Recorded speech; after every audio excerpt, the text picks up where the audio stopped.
இன்று நாம் அடுத்த வசனமாக பார்க்க இருப்பது திருக்குரான் அத்தியாயம் 2 வசனம் 18. இந்த வசனத்தை பார்த்தோம் ஆனால் நாம் முதலில் வசனத்தை வாசித்து கொள்ளலாம். அவர்கள் செவிடர்களாக, ஊமையர்களாக, குருடர்களாக இருக்கின்றார்கள். எனவே அவர்கள் நேர்வழியின் பக்கம் மீள மாட்டார்கள். அதாவது இந்த நேர்வழியின் பக்கம் அவர்களால் மீள முடியாது என்பது இந்த வசனம் நமக்கு சுட்டி காட்டுகின்றது. இதை பார்த்தோமேனால் இங்கு குறிப்பிடப்படும் செவிடு, ஊமை, குருடு என்பது உடலியல் ரீதியான மாற்றுத்திறனை குறிக்கவில்லை. இது மனிதனின் அகக்கண் மற்றும் பகுத்தறிவின் முடக்கம் ஆகும். அதாவது ஒரு மனிதன் சுயநலம், கர்வம் அல்லது பிடிவாதம் காரணமாக உண்மையை சந்திக்க அஞ்சும் போது அவன் தனக்குத்தானே 3 பூட்டுகளை பூட்டிக் கொள்கின்றான். ஒன்று செவிடு, தனக்கு சாதகமில்லாத நல்ல அறிவுரைகளையும் உண்மைகளையும் கேட்க மறுப்பது. இரண்டாவது ஊமை, தவறை தட்டி கேட்காமலும் நீதியின் பக்கம் பேசாமலும் மௌனம் காண்பது அல்லது தன் தவறை நியாயப்படுத்த போலி வாதங்களை வைப்பது. குருட்டுத்தன்மை மூன்றாவது, தன் கண்ணெதிரே நடக்கும் உண்மையையும் தவறான பாதையையும் விளைவுகளையும் பார்க்க மறுப்பது. அதாவது இப்படி தன் பகுத்தறிவின் வாசல்களை மூடிக்கொள்பவன் ஒரு கட்டத்திற்கு மேல் சுய சிந்தனையை இழந்து விடுவதால் அவனது சரியான பாதைக்கு திரும்ப முடியாத நிலையே மீள மாட்டார்கள் என்று இந்த வசனம் நமக்கு கூறுகின்றது. அதாவது ஆங்கில பழமொழி ஒன்று உள்ளது, உண்மையை கேட்க விரும்பாதவனை விட பெரிய செவிடனும் இல்லை, உண்மையை பார்க்க விரும்பாதவனை விட பெரிய குருடனும் இல்லை என்று இந்த வசனம் நமக்கு கூறுகின்றது. There are none so deaf as those who will not hear, and none so blind as those who will not see. இது அப்படியே இந்த வசனத்திற்கு ஒப்பாக இருக்கின்றது. அதே போல சாக்ரட்டிஸும் நமக்கு சொல்லி இருக்கின்றார். அதாவது தான் அறியாமையினால் இருக்கிறோம் என்பதையே அறியாமல் அதை அறியவும் முற்படுத்தாத மனிதனே உலகில் மிகவும் ஆபத்தானவன் என்கின்றார் கிரேக்க தத்துவ ஞானி சாக்ரட்டிஸ் அவர்கள். இதை நாம் எப்படி ஒப்பிடலாம் என்றால், சிலை வழிபாடு அல்லது சடங்கு செய்பவர்களுக்கு நாம் உதாரணமாக எடுத்துக்கொள்ளலாம். அதாவது குருட்டுத்தன்மை என்பது ஒரு சிலையையோ அல்லது ஒரு குறிப்பிட்ட வழிபாட்டு சடங்கையோ செய்யும் போது அதன் பின்னால் இருக்கும் உலகளாவிய தத்துவத்தையோ அகப்பண்பையோ, அதாவது அன்பு, கருணை, அகங்காரத்தை ஒழித்தல் பார்க்க தவறிவிட்டு வெறும் பொருளையும் கற்பாறை, லோகம், சடங்கையும் மட்டுமே ஆன்மீகம் என்று நம்புவது.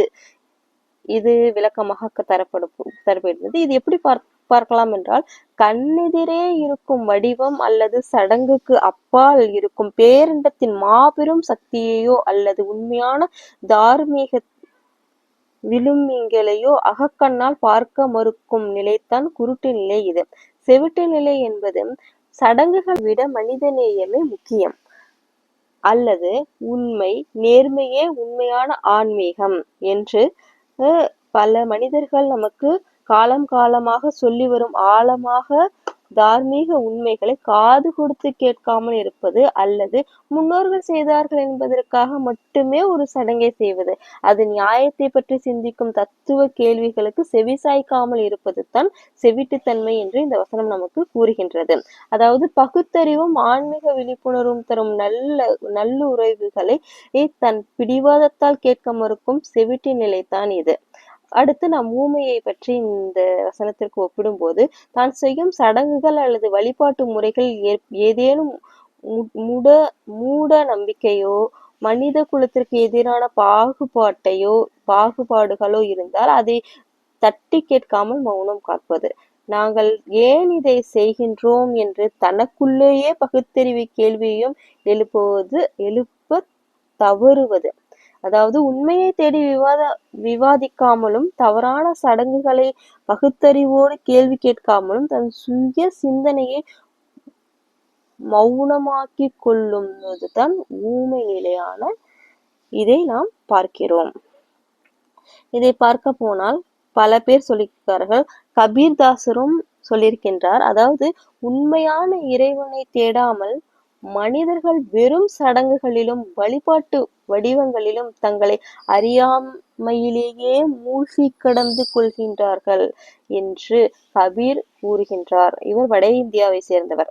சுருக்கமாக சொல்ல போனால் இந்த ஒப்பீட்டின் மூலம் நாம் அறிவது என்னவென்றால், எந்த ஒரு கொள்கையையோ வழிபாட்டு முறையையோ அல்லது சடங்கு சம்பிரதாயங்களிலோ அதன் உள்ளர்த்தத்தை புரிந்து கொள்ளாமல் வெறும் புற செயல்களால் மட்டும் பிடிவாதமாக பற்றி கொண்டு சுய சிந்தனையும் பகுத்தறிவும் இழந்து வாழும் மனித நிலை இந்த வசனம் மிக துல்லியமாக விவரிக்கின்றது. இது தொடர்பான வசனங்களை பார்த்தால் 2வது அத்தியாயம் 171வது வசனத்தை வாசித்துக் கொள்கின்றேன். அந்த நிராகரிப்பவர்களுக்கு உதாரணமாக, எந்தவித விபரமும் இல்லாமல் சப்தத்தையும் கூப்பாட்டையும் தவிர வேறெதையும் கேட்காத விலங்கினங்களாக அதட்டுபவனின் உதாரணம் போன்றது. அவர்கள் செவிடர்களாக, ஊமையர்களாக, குருடர்களாக இருக்கின்றார்கள். எனவே அவர்கள் எதையும் புரிந்து கொள்ள மாட்டார்கள். அதாவது பகுத்தறிவு பயன்படுத்தாமல் பிறர் சொல்வதை குருட்டுத்தனமாக பின்பற்றுபவர்களுக்கு இது விலங்கோடு ஒப்பிடுகின்றது. அடுத்த வசனமாக 43வது அத்தியாயம் 40வது வசனத்தை பார்த்தால், ஆகவே செவிடர்களை உம்மால் கேட்க வைக்க முடியுமா, அல்லது குருடர்களையும் தெளிவான வழிகேட்டில் இருப்பவர்களையும் உம்மால் நேர்வழி செலுத்த முடியுமா என்று இந்த வசனம் கூறுகின்றது. அதாவது இதனுடைய விளக்கமாக நான் சொல்லுவது, ஒருவன் தன் மனக்கதவுகளை மூடிக்கொண்ட பிறகு அவனுக்கு எவ்வளவு பெரிய மனிதர்களோ அல்லது யாராக இருந்தாலும் சரி வந்து சொன்னாலும் நேர்வழி காட்ட முடியாது என்ற இதைத்தான் இந்த வசனம் நமக்கு பேசுகின்றது. அடுத்து 30வது அத்தியாயம் 52 மற்றும் 53 இதை நான் பார்க்கலாம். ஆகவே நிச்சயமாக உம்மால் மரித்தோரை கேட்க வைக்க முடியாது. அதாவது புறங்காட்டி ஓடும் செவிடர்களையும் அழைப்பை கேட்க வைக்க உம்மால் முடியாது. குருடர்களை அவர்களுடைய வழிகேட்டிலேயே நேர்வழியில் செலுத்துபவர்களாகவும் நீர் இல்லை.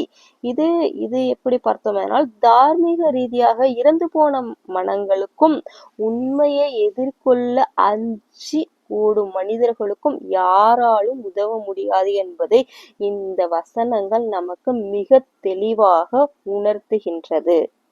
பிஸ்மில்லாஹிர் ரஹ்மானிர் ரஹீம்.